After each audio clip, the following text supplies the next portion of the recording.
and like we ain't had no gyms. We were able to go to the track in our club for like the first week, and then after like a spread, they shut everything completely down. Dang. Like grocery stores closed on Fridays and Saturdays. No Uber, no transportation after 7 o'clock. You can't be out on Friday or Saturday, so you basically got to get everything you need. I mean, we weren't selling out toilet paper or stuff like that, like they was doing over here, but I mean, it wasn't that bad. You just stuck in your apartment. Right. So like, how was that getting back? Cause wasn't it like you couldn't like come, like you couldn't travel between? Man, no, it was like I probably U.S. Embassy definitely know my email and like my name and my passport information for sure because I emailed them like 50 times, like nonstop. Yeah. Because they had brought up like 3 flights. It was April 1st, April 3rd, and then like last minute they brought up the one for the 5th that I actually got on. But I had initially had a reservation for the 3rd, but my club had to pay for the ticket. And like I was getting all type of runarounds. I called, they barely understood English. Then my club would be closed. Being that the club was closed, nobody was really in the money office anyway. So we was just scrambling trying to get the ticket paid for. And they was like, "Oh, you're gonna pay for a credit card, or you can come to the airport in Cairo," which my city was in Alexandria. So it was like 2.5 hours away. We have to go to the airport to pay for the ticket. Then there was a curfew, so it was just a lot. It was a lot going on, but we finally got on the one for the 5th. After, man, I had told my mom, I was like, "Look, call the embassy and tell them your daughter's stuck." Like, you gotta be dramatic though, because they not gonna understand it. And they was like, first they had sent us something like US citizens, like US citizens born and raised in America has like first priority on the flight. So I'm like, all right, I'm straight. Like I'm a US citizen. Right. Man, green card holders, like temporary resident people, like had got the flights and like the flights were full. And then we got on our flight for like the 5th. It was probably like 6 Americans on there. I'm no like U.S. citizens, but also like people that was born here and got like residents or green cards. Like they consider like citizens. But I got on a flight. It was probably six legit like Americans that wasn't Arabs, wasn't Africans or anything. They was all basketball players. And we were looking around like we missed 2 flights to get on this one. We surrounded by Egyptians, Africans. Of course, they was trying to get here to their family. We was like, yo, it was crazy. Yeah. Dang. Wow. So you was out there playing ball and Man, what's funny is, I coach post grad okay. boys. I had took time off. I had just got over there like January 23rd. Dang. I just went for the playoffs and then I got stuck over there. I was like, man, I should have stayed at home. Like the season didn't continue. Of course, they used that as a void not to pay us because everything was suspended. So we only got like half of our pay. But Okay. after that point, most people just like, man, forget it. I just want to go home. Right. Right. Dang. So like, how does it feel? Are you self quarantined right now? Like, Oh yeah, I self quarantine on the regular. I'm always by myself. I like my own company, man. I entertain myself a lot. yeah. No, I wanted to ask you your TikToks, man. Your videos been funny, been keeping us entertained. Like, Man, I got on TikTok the first week of quarantine over there, and from my understanding, TikTok been out. I'm new to it. Like I see the Renegade dance, I'm like, man, I ain't touching that. Like I don't like the song anyway, so I'm not gonna put myself through all that. It got to be something that I vibe to. And then, like I always say, I want to do skits anyway, and never just had the time to just sit down and think about some stuff.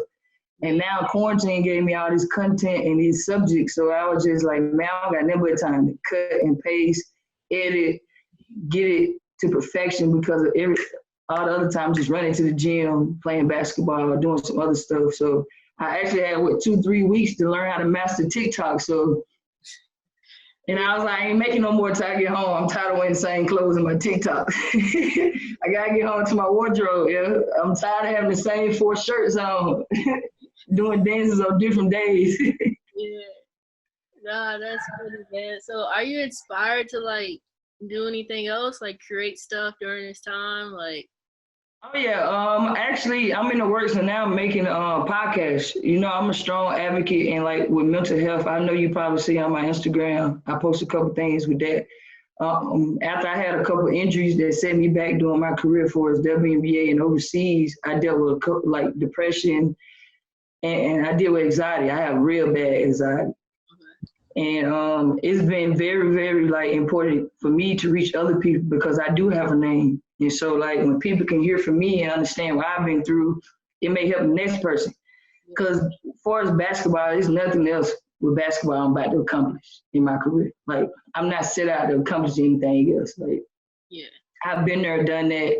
Now it's just about making a quick check. If I decide to go other than that, like I'm a skill developer. Yeah. I love coaching my boys, reminding them every day they can't beat me. It's like, yeah, I'm a strong advocate for like mental health. That's one thing I'm really about to tap into. And I actually just ordered a podcast, like podcast equipment and stuff, and try to start getting people going with that because athletes are overlooked so much because we're um we're admired by a lot of people that really don't understand the things that we go through. Yeah. And we're envied by a lot of people that sometimes come with jealousy and they don't even know that when we by ourselves, that's when we reflect the most.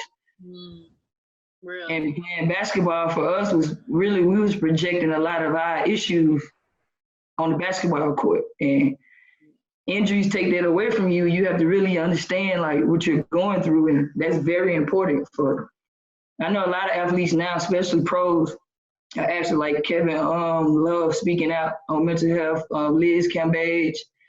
It's very important for kids that's coming up, that's being told that they're great, that's being told that the world is theirs, and then some obstacle happen in life, hit them hard, and they don't understand like, what do I do next? Or what are these people that was in my corner before that aren't here now? Like, how do they react to that?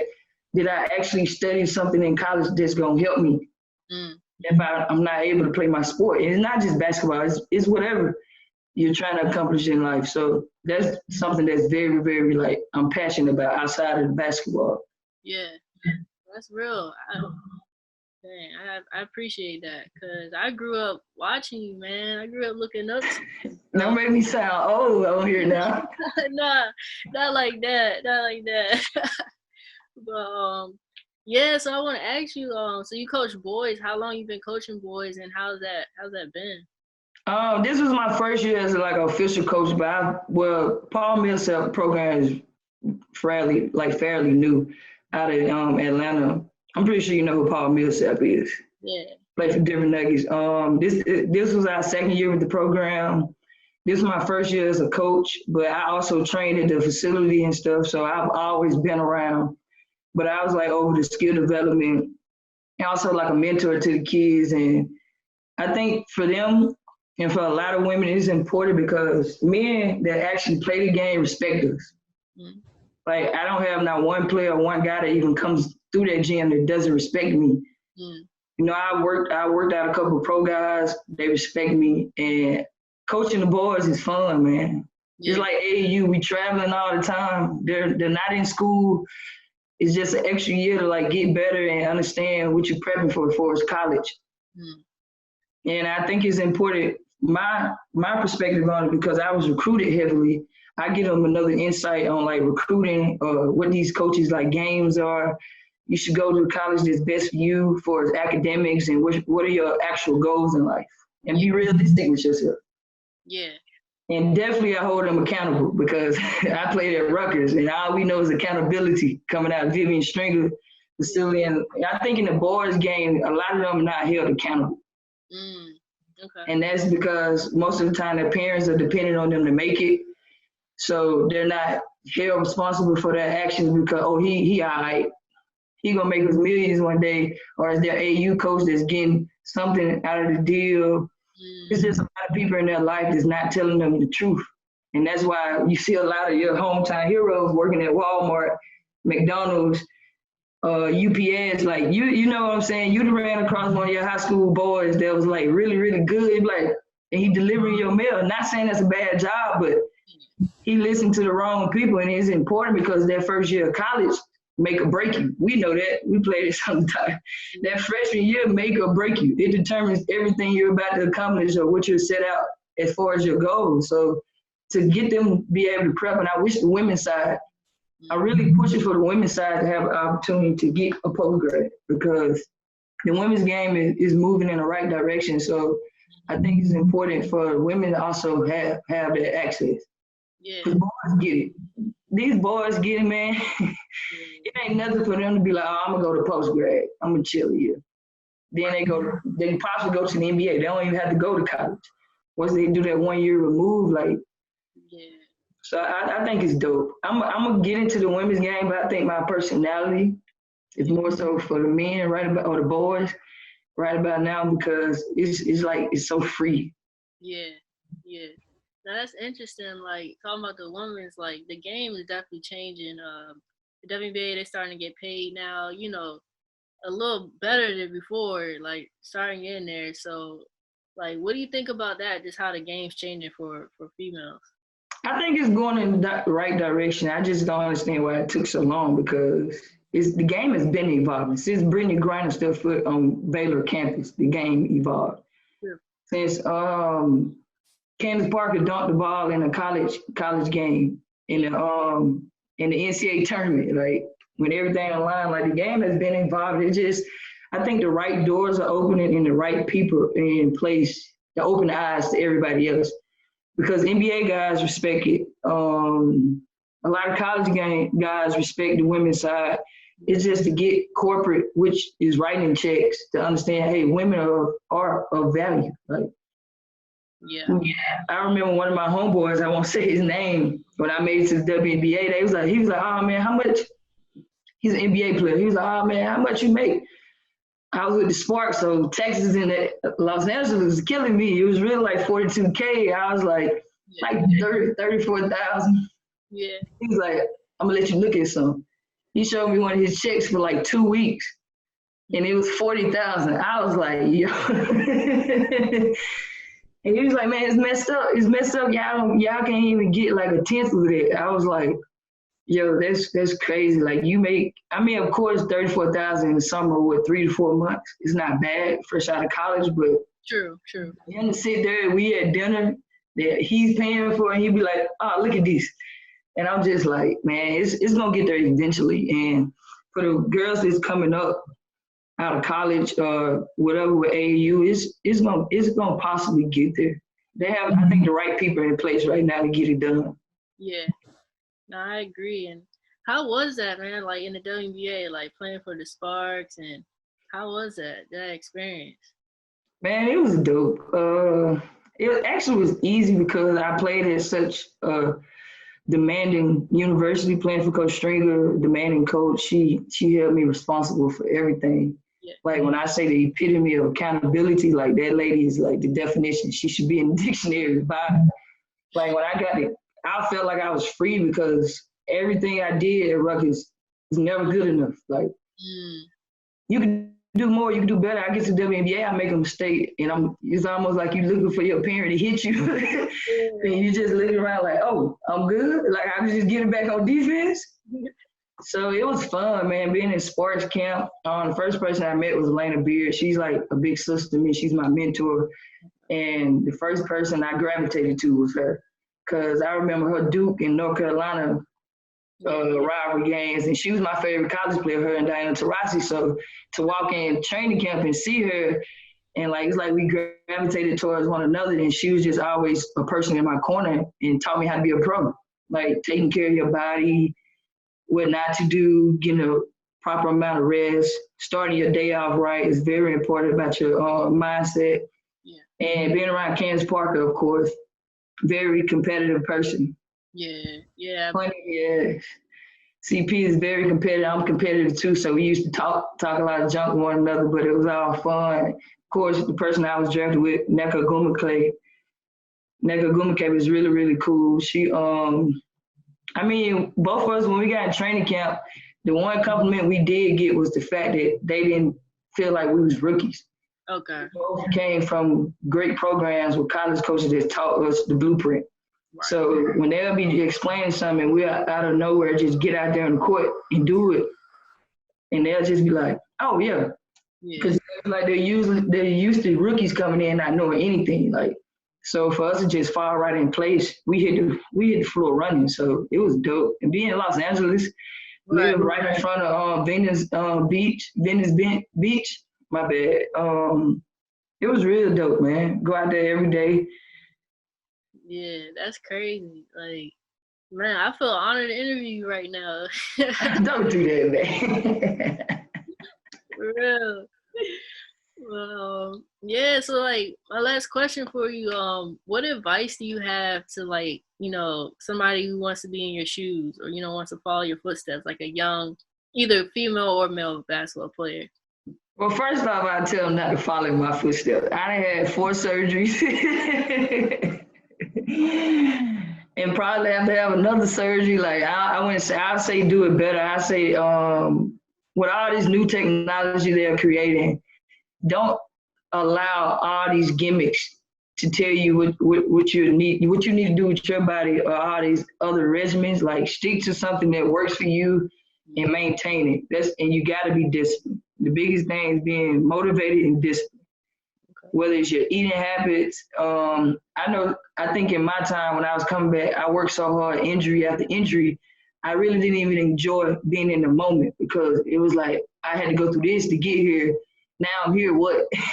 Yeah. And now I just think I would have went back and just enjoyed the moment and not put so much pressure on myself, trying to live up to a name instead of just actually loving the game, because for a moment I just stopped loving it. And it was more like work. I was like, oh, I gotta go to rehab, get back. Yeah. My thought was like, I don't want to be a has-been. I don't want to be a has-been. And that was the wrong mindset. You can't be trying to please anyone but yourself out there, whether it's your parents, siblings, family members. Focus, it's your life. Like, your name is always going to be in the paper. Your name is always going to be on the scoreboard, and you got to understand what's best for you and just work hard, man. Figure out your passion. If it's not your passion, find something else. Like, you should never feel like you waking up to go to work if it's something like you truly, truly love, and that's working out. I know it's kind of hard during this pandemic. Yeah. Like, I be at home like, am I gonna do something today? Oh, I'm about to binge watch a show or something. Like, like, working out at home was cool the first 2 weeks. Now I'm like, all right, now I need to go outside. Thanks, man. It's hard. It's tough, man. I'm struggling myself. I'm trying. I went for a run today, but it's still like, it's not the same when you play ball. You know what I'm saying? Like, oh yeah. So, but it's difficult when the gyms do open back up. It's gonna be crazy. Like, we can mess around and charge $20-$30 just to get in a pickup run. People gonna pay it. They gonna be fiending for it. I know the one skit I had made was because my homeboys that was still here in Atlanta, I see on social media like they hooping. Yeah. That's when I made a skit from Dream Girls. I was like, I'm not going. Like, why are y'all trying to go hoop? And they already posted me on Instagram. I said, I'm talking about y'all. Like, no, why are y'all hooping? Like, that's the most germs. Like, right. If we don't do it now, we'll be able to get back out there sooner. Like, they trying to sneak around and do late night runs. Police still creeping up. I'm like, yo, just stop. Just stop. Yo. Yeah. I remember that. You did that before this, like, really got crazy. Like, because they was hooping in Atlanta. Y'all understand, we got access to like a gym around the clock. Whether it's in the morning, 12 o'clock at night, they was in there hooping. And I see on Instagram, I'm like, bro, y'all tripping. I was like, don't worry about it. I'm about to talk about y'all. Like, chill. We hoop all summer. Like, all we do in Atlanta is hoop. Okay. Like, this like almost the Mecca outside of New York for like hooping. Like, all they do is hoop here. Like, we every day is hoop. Hey. Whether it's in the league, you play in the league, you playing pickup in the morning, you play in the league, or you working out. Like, it's hooping everywhere. Gym access is never a problem. They took the goals off the rims at the parks now. Oh, yeah, they probably had to. People chill out. We got to hoop. You know, our culture got to hoop, man. We got to get out there and get some buckets, man. We don't feel right. I know. It's a vibe. That's crazy, man. Dang. Oh man. Well, I appreciate you taking the time out to do this interview. You know. No problem, man. I don't got nothing to do, man. Yeah. Zoom overseas, Zoom wouldn't even download. For real. I guess it was like the domain was like blocked from Egypt or something. It wouldn't download on my phone or my computer. Yeah. No, that makes sense because like it's weird overseas certain places. So. Yeah. They because when you initially hit me up, I had put it in my computer and it was like domain not found. Yeah. And I see other people on Instagram using Zoom. I'm like, now Zoom work because I use it also with my job to watch my players work out and stuff. Yeah. Yeah. I'm like, it's crazy, man. That probably was like the roughest flight ever. Yeah, I can't believe you got back around this time. Like right now. I flew into Washington. Dang. Oh, for real? I flew into Washington. I got to Washington like 4 o'clock. Stayed there at the airports and left the next morning like 6 a.m. Dang. Well, damn. I'm glad you got back safe, cause. Oh yeah, for sure. It ain't nothing like being in your own space. I was cool over there in my apartment, but I was like, man, I'm about to go. I might well go stay in my apartment. I'm paying rent for in my own space with all my stuff. Yeah, yeah. Facts.